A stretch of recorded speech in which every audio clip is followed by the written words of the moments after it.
peace within our community.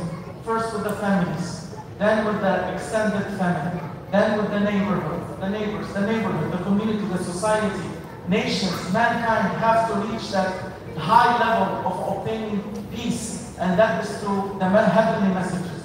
So we are trying first to make peace around ourselves. Oleh karena itu, Maulana Syekh Nur Kabani mengingatkan kembali kepada kita sesuai dengan perintah Allah Subhanahu wa taala yang kemudian diamanatkan kepada baginda Nabi Muhammad SAW Habibullah untuk selalu mengikuti apa yang telah dilakukan sebagai akhlaknya Rasulullah SAW, selalu menebar salam, mengucap salam. Mulailah dengan memperhatikan perdamaian dengan diri sendiri, keluarga, dengan tetangga-tetangga, sampai kepada bagian masyarakat terbesar sebagai bangsa, sebagai umat. Mulailah kita dengan diri sendiri dan bertanya kepada diri sendiri, apakah kita sudah menjadi hamba Allah yang selalu dimanapun berada menebar salam. So when you are walking on earth, when you are moving on earth, practice to spread salam. Practice salam. O Muslim, O Mu'min. This is zahir. This is the outward knowledge. There's also an inward knowledge of that salam.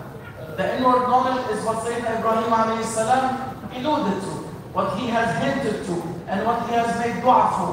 He said, Ya Rabbi, let me come to you with qalbun salim. My inside, my inner state, my heart, let it be full of salam. Wahai Muslim, wahai mukmin, wahai orang-orang yang berserah diri kepada Allah Subhanahu wa taala, wahai orang-orang yang diberikan cahaya iman di dalam kehidupannya, sadarlah bahwa kita tidak mungkin berjalan tanpa kita menebar salam dimanapun kita berada.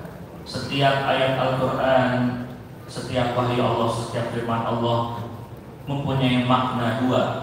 Ada yang sifatnya zahir, ada yang sifatnya ruhani. Yang tadi kita bahas lebih kepada yang sifatnya zahiriyah, yang sifatnya outer. Tetapi ada juga yang sifatnya batinnya atau ruhaniah. Sebagaimana yang menjadi doanya Nabi Ibrahim alaihissalam ketika beliau alaihissalam berdoa kepada Allah Subhanahu wa taala, memohon kedekatan, takarub kepada Allah Subhanahu wa taala, dan meminta untuk dianugerahkan qalbun salim, hati yang penuh dengan perdamaian. So your outward has to be full of salam. Your outside, your outward being has to be full of salam. Your inward being, your inside being has to be full of salam as well. Your body has to reflect salam. Your heart has to reflect salam. Oleh karena itu, dua aspek yang sifatnya zahir maupun hati yang sifatnya spiritual dan rohani, dua-duanya harus menerima cahaya tersebut dan harus berbuat sesuai dengan perintah Allah, sesuai dengan apa yang dicontohkan Rasulullah SAW, selalu menebar salam. So the outward, the most important organs in the body or in the physicality is the tongue and the hand. That Rasulullah SAW has said that al-Muslimu man salima al-Muslimuna min lisanihi wa yadihi. That you have to make sure that these top organs, the tongue and the hand, that outwardly people are safe from you. That is outward salam. Dari sisi zahiriyah yang paling penting adalah dua, sebagaimana sabda Rasulullah SAW. Yang pertama adalah bahaya lisan, ucapan lidah, dan juga perbuatan kita atau yang disimbolkan dengan tangan. So what is the inward salam? The inward salam. Lalu apa yang dengan yang sifatnya internal atau sifatnya spiritual, rohaniah? We are talking about the qalb that is full of salam. Because of that qalb that Sayyidina Ibrahim a.s. was asking for, that if you have that qalb on the day of judgment, you will enter Jannah.